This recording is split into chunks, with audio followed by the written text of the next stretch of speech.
Hi, everybody. Welcome to Reader's Intrigue, where authors are going to read the first chapter of their book so that we can be intrigued and maybe find a new book to read. Get comfy, get cozy. Let's listen.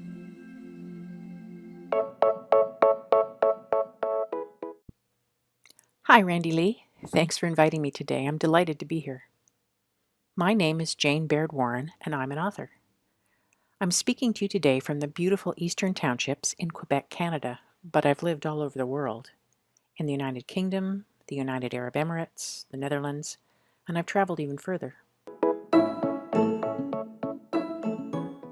The book I'll be reading from today is How to Be a Goldfish. It's a middle grade book published by the lovely folks at Scholastic Canada. How to Be a Goldfish will be released in Canada on October 4th, 2022. Set in 1981, it features two main characters who take turns telling the story. There's 13-year-old Lizzie and an almost 12-year-old David. David and Lizzie are chalk and cheese. He's a Star Wars-obsessed city boy, and she spends all her free time on the farm. But they meet and become unlikely allies. In their quest to protect a mutual friend, David and Lizzie uncover long-buried family secrets. Revealing those secrets could save their friend, but it would come at a cost to themselves and their families. David and Lizzie have to trust themselves and each other if they're going to make things right. How to Be a Goldfish is a story about lost and found family, fierce friendship, warm griddle cakes, and finding the courage to be who you were always meant to be.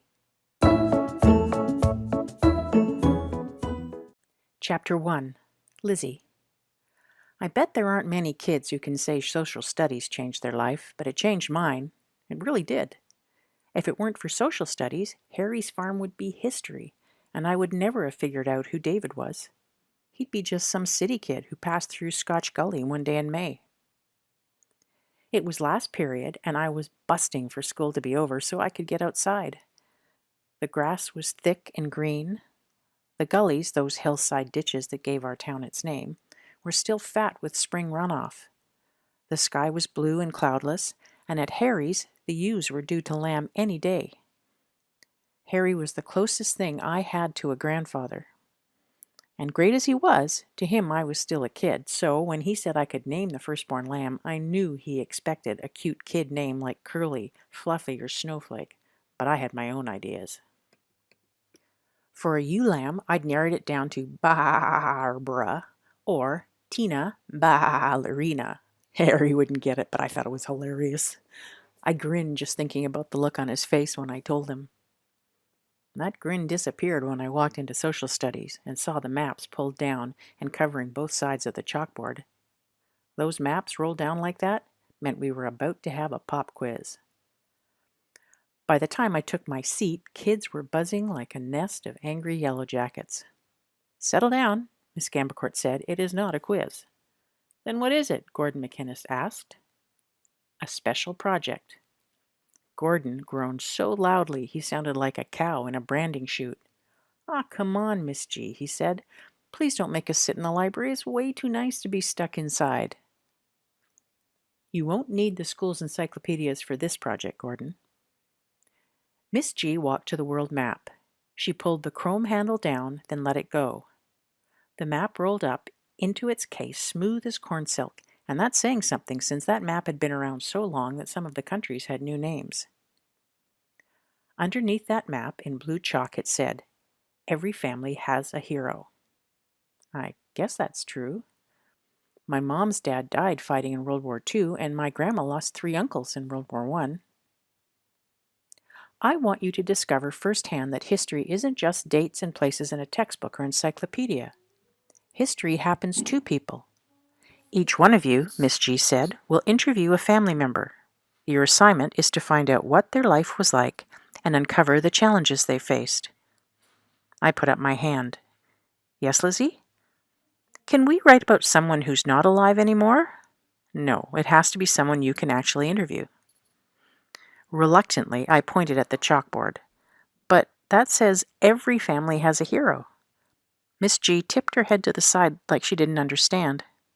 She was new to Scotch Gully, so maybe she didn't know about me yet. I picked my next words carefully. I've got only 2 people in my family, my mom and grandma. They're great and all, but they're not very interesting or heroic. As soon as the words were out of my mouth, I regretted them. I knew better than to draw attention to my family. I looked around the class expecting the worst. To my surprise, most people's heads were nodding, as though they were thinking the exact same thing about their families. I guess that made sense. How were any of us supposed to find a hero in our tiny town, where most folks were farmers and have been for generations? I think you'll be surprised, Lizzie. Class, it's 1981. We have televisions and microwave ovens. Some of you may even have a VCR, but your parents were born in the 1940s, when those things didn't exist.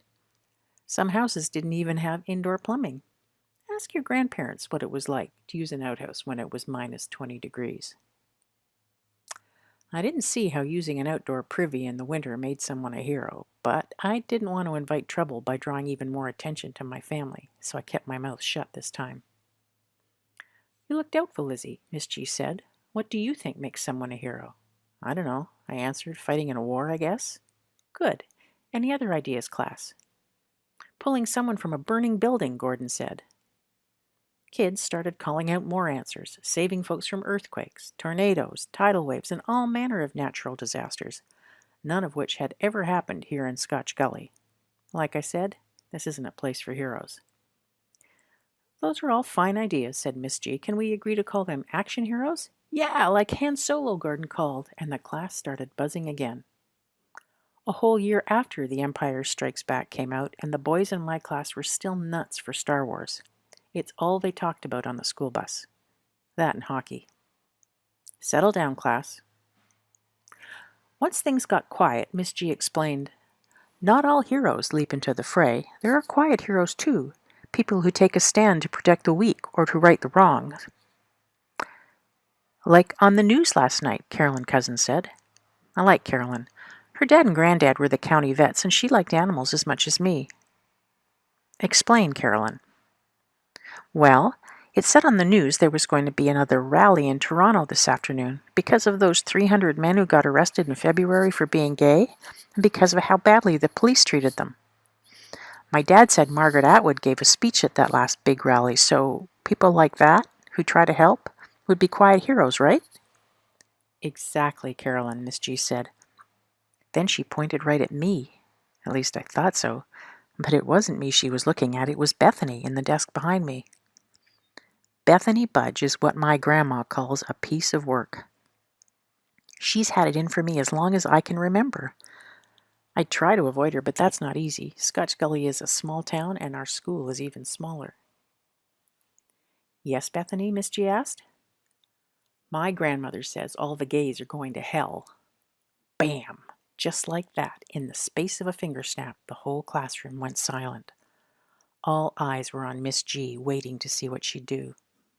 She took a deep breath and held it in like she was counting to 10, which is exactly what my grandma tells me to do when I'm upset. Finally, she spoke. You've all heard of Nellie McClung, Rosa Parks, and Gandhi. Everyone nodded. Well, they were also protesters, and now we call them heroes. But I think we've strayed, class. Let's get back to your projects. I wished I could see Bethany's face right then, but I didn't dare turn around. Instead, I kept my eyes fixed on Miss G as she picked up a piece of chalk and wrote "interview" on the board in big letters. A good interview will reveal something about your subject that you never knew before, and that is what I want you to write about. One student will be chosen to represent our class and share their report on Parents' Day. Parents' Day is a huge deal. By the time everyone's brothers, sisters, parents, grandparents, aunts, uncles, and cousins shows up, it feels like all of Scotch Gully is squeezed into the school gym. I couldn't imagine anything worse than standing up on that stage in front of the whole town talking about my family and reminding folks of the very thing I wanted them to forget. Nope, I could never do that. It would be like trying to put out the last coals of a campfire with a can of gasoline. But I had nothing to worry about on that score. My project would be dull as dirt. My mom was only a small-town lawyer, and my grandmother was just a part-time librarian. Miss G moved across the front boards to the map of North America and pulled the handle down. When the map rolled up into its case, new instructions were revealed, written in green chalk this time. Share your history, create a family tree. Trace your family back to when they came to this country, or as far back as you can. 2. Show their names and explain how they are related to you. 3. The Scotch Gully Mercantile has stocked poster board, especially for our class. That was thoughtful. That meant nobody's mom or dad would have to drive all the way to Woodward's in Arbroath County. Then I noticed the very last line. All family tree posters will be hung on the gym for the Parents' Day Assembly. Oh no. Psst, psst, Lizzie Ross. Bethany Budge. I fixed my eyes on the chalkboard, hoping she'd take the hint and leave me alone. Hard to believe now, but back in kindergarten, I desperately wanted to be Bethany's friend. At church on Sunday, the Budges take up 2 whole pews. Bethany has 5 older brothers who always seem to be bossing her around, teasing her, or ignoring her, but they stick up for her too. When she wears her hair Princess Leia style, with her braids wrapped around her ears like 2 cinnamon buns, or on the school bus when she talks like Yoda, no one, not even Gordon McInnes, dares make fun of her. Those Budges might fight amongst themselves, but they take care of their own. I wanted a big family like that so badly it hurt.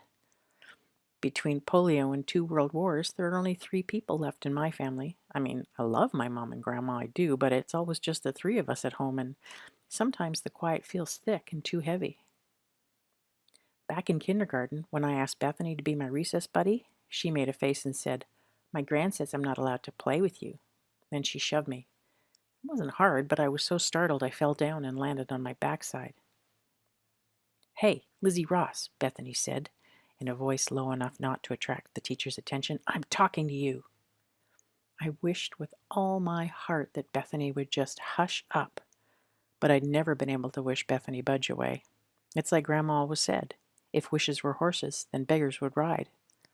"I can't wait to see your family tree," Bethany whispered. "Do you even know who your father is?" I tried to swallow, but my spit had dried up. When I didn't answer, she leaned so far across her desk that I could feel her breath on my neck. It smelled like warm egg salad with too many onions.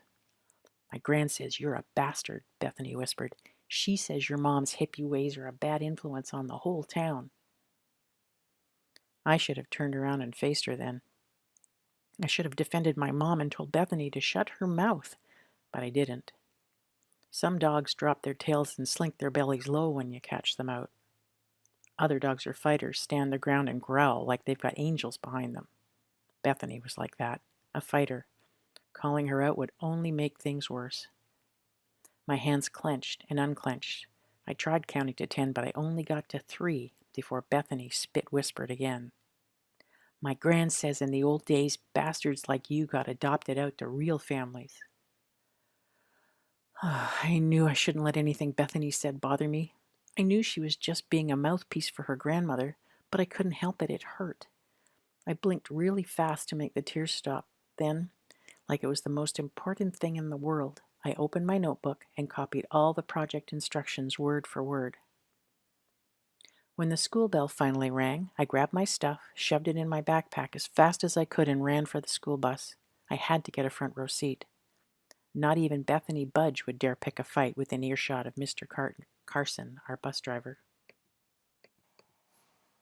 I'd been taking the same bus ride since I was 5 years old. Usually, I loved looking out the bus window and noticing the small things along the way. Each fall, as the leaves changed to orange, yellow, and red, the way winter snowfalls left mounds like winter beanies on top of everyone's mailbox, and the return of the turkey vultures each spring circling high above the fields and gullies. But after what Bethany had said, I didn't see anything. All I wanted was to get to Harry's farm. I needed to feel the sun on my face and smell the grass and apple blossoms, the manure and new leaves. The stop sign arm swung out and the school bus doors opened. As soon as my feet hit the ground, my chest started to fill with air, like I'd been holding my breath and I could finally breathe. That first gulp tasted of apple blossoms. I drank it down. The petals had begun dropping the week before. Soon they'd be gone, and when that happened, Harry would announce it was time to start making manure tea. The only thing I'd be smelling on the farm then would be sheep poo. Harry claimed that manure tea was the secret to his prize-winning vegetables, so every year I helped him by collecting bags and bags of yew-berries, aka sheep poo. Then we shoveled, stirred, and strained that poo into manure tea.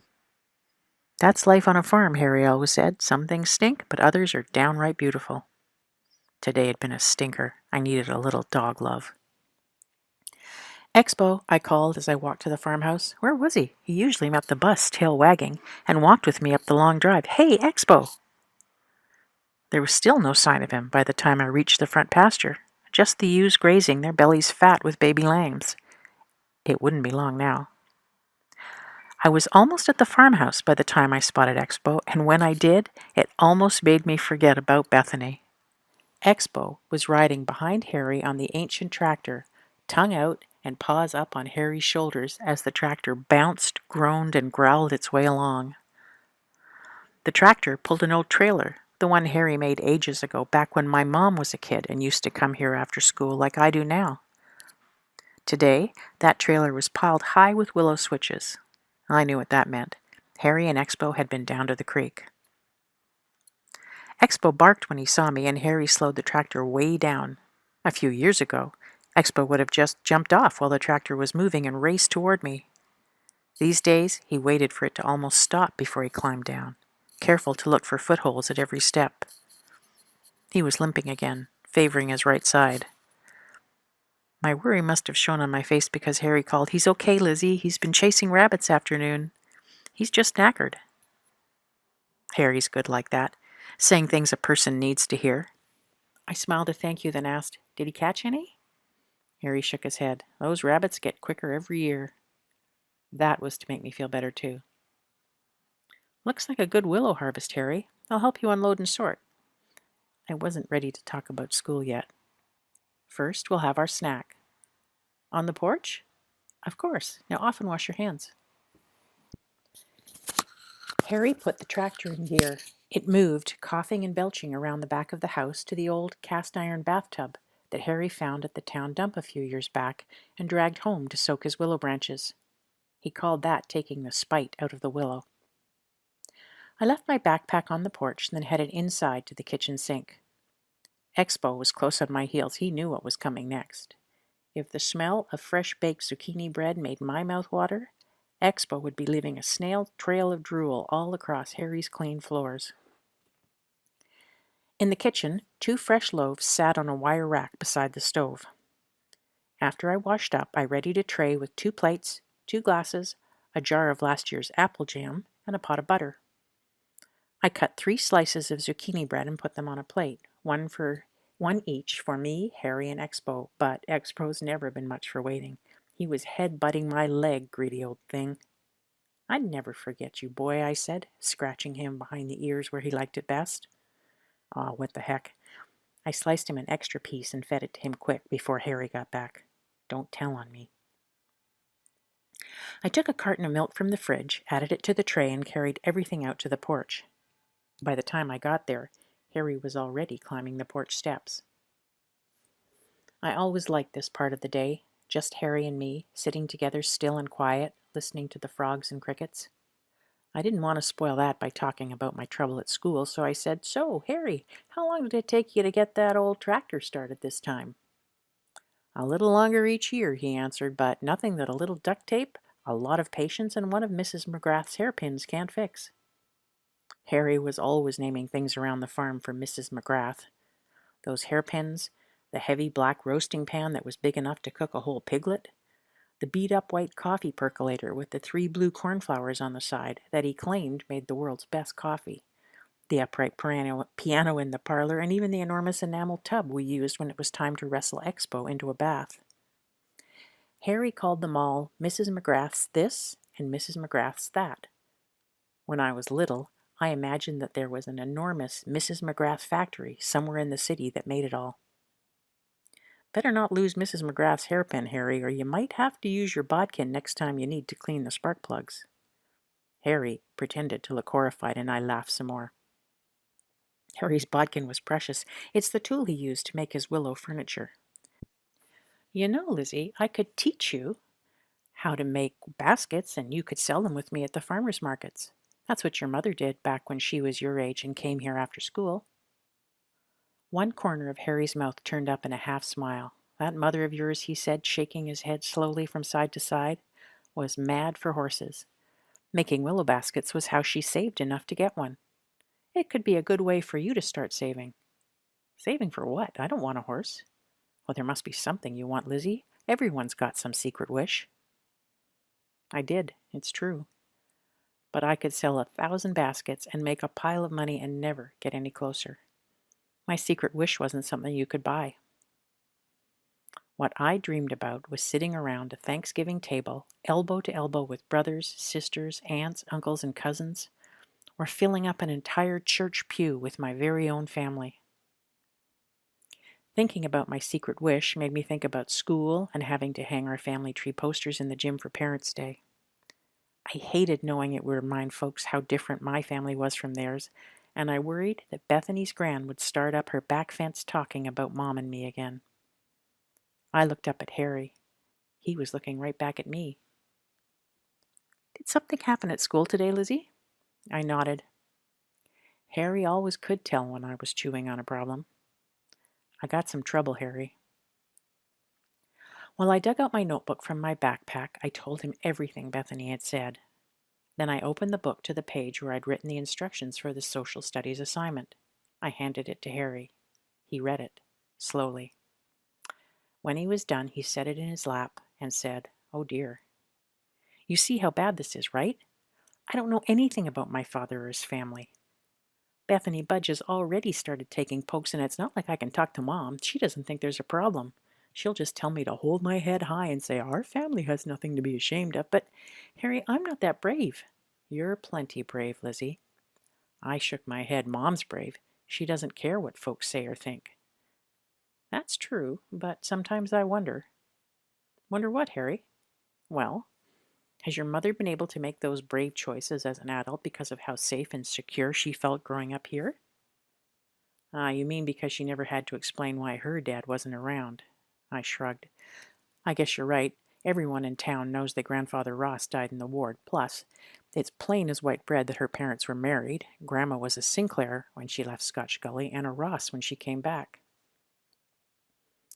Harry didn't say anything at first, but his forehead got all wrinkly. He looked out over the fields, and I wondered if he'd spotted a ewe in trouble. Finally, he said, "I'm sad to say that around here that still matters. Being different can be hard, Lizzie. That's something I understand all too well." "Is that why folks around here don't know about how you grew up?" Harry had told me his story not long after I started school and had my first run-in with Bethany Budge. He said it was the first time he'd told anyone in years. Not even my mom or grandma had heard it before then. Harry nodded. "I wanted to fit in. I didn't want to give people in town a reason to talk. I suppose you and I are the same that way."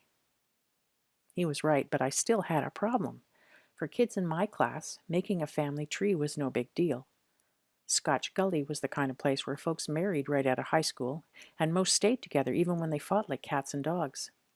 Here, family farms were passed down from generation to generation, sometimes with 3 generations living under one roof. Not my family. Grandma headed west after high school, and her only sibling was an older sister with polio. There was no one to take over, so her dad sold off the land. Now, all that's left of our farm is the house. And all that's left of our family is me, Mom, and Grandma. I'm the only weirdo in town. Well, me and Harry. "What am I going to do about this?" I asked, pointing to the page in my notebook where my family tree sat almost empty, but full as I could make it. "I might just have an idea or two." "Really? That would be great, because the only idea I had was not doing it. But that's not an option. Can you imagine what my mom would say if I didn't hand in my homework?" "I believe she'd have kittens," Harry said, chuckling. "Lizzie, remember those stories I told you about when I was a little boy in England? Mom says my face misbehaves before my brain kicks in." I guess she's right, because I was halfway through what she'd call a teenage eye roll when Harry started to chuckle. "I gather by that look on your face, you're not interested in hearing my story again." "Sure I am, Harry. It's just you don't see what this has to do with your school project." He chuckled again. Stay with me, Lizzie. When I was very little, I traveled along with a pair of street performers. My job was to soften up the punters, the audience, so they'd loosen their wallets.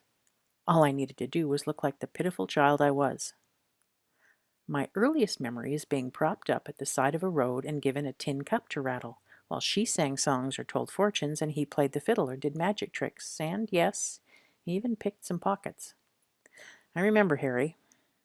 I also remembered that this part of Harry's life was not nearly so cheery as he was making it sound now. I've heard him tell a different version of the story where he was cold and always hungry, all because his mom, the person who was supposed to protect him, traded him for a bottle of alcohol when he was just a year old.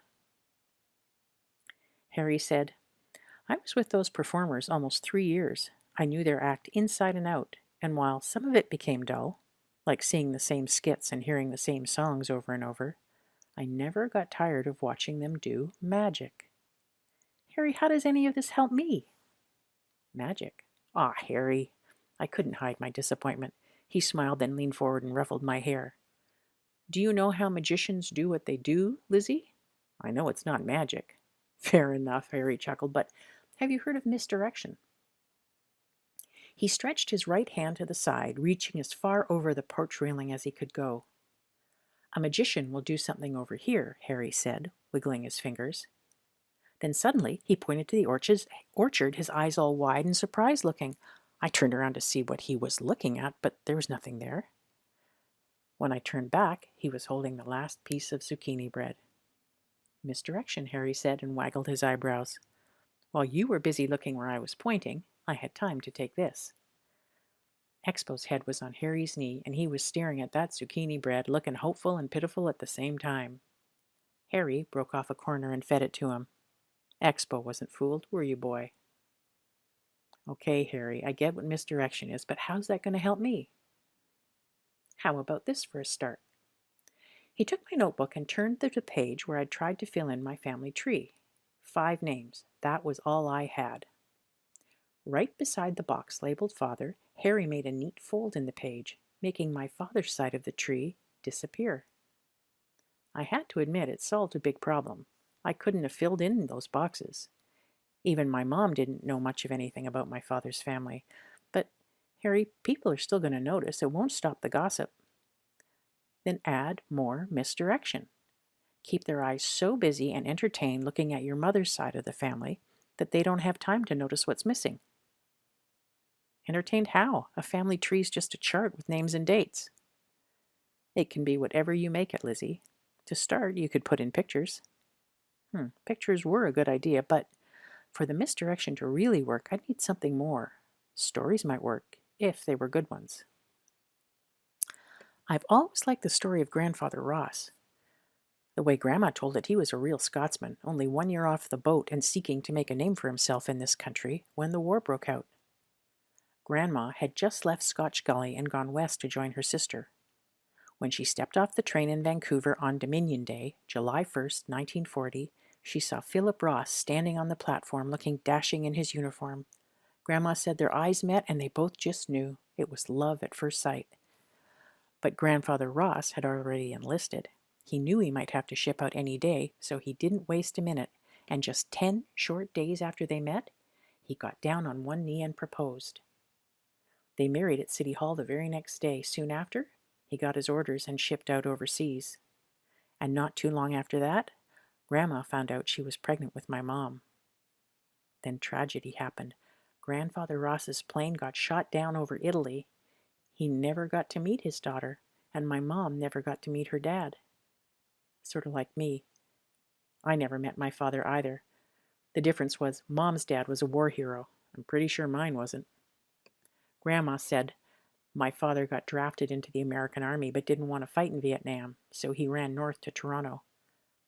My mom explained it differently. She said my father didn't believe in wars and fighting. She called him a conscientious objector. But I watched the CBS News, and that's not what Walter Cronkite called those guys. He called them draft dodgers. My dad must have been an expert dodger. He didn't just dodge the draft. When my mom told him she was pregnant, he dodged that too. My dad packed his bags and moved to Amsterdam. That was almost 14 years ago. We haven't heard from him since. That was definitely not a story I'd put on my poster board for the whole town to see. I knew stuff like that shouldn't matter in 1981, at least that's what my mom said, but Scotch Gully was an old-fashioned, everyone goes to church kind of place. Still, I thought this whole misdirection thing might work if I could collect enough good stories about my mom's family. Grandma had some uncles who fought in World War I. I could work with that. Harry, I said, you're a genius. I know exactly what to do. What's that, Lizzie? I'm going to make little story scrolls and attach them to the poster board. Then people can unroll each one and read it. No, wait, I've got an even better idea. I was getting excited. I'll make little doors in the poster board that open, and behind each door will be that person's story. People will be so busy opening all the doors and reading all the stories, they won't notice what's not there. I'd say you've got a winner of an idea there, Lizzie. Now, how about you take Expo and collect the eggs? Thank you again to the amazing author that read us a story, and be sure to check out all the other amazing shows on RB Media. Till next time, bye!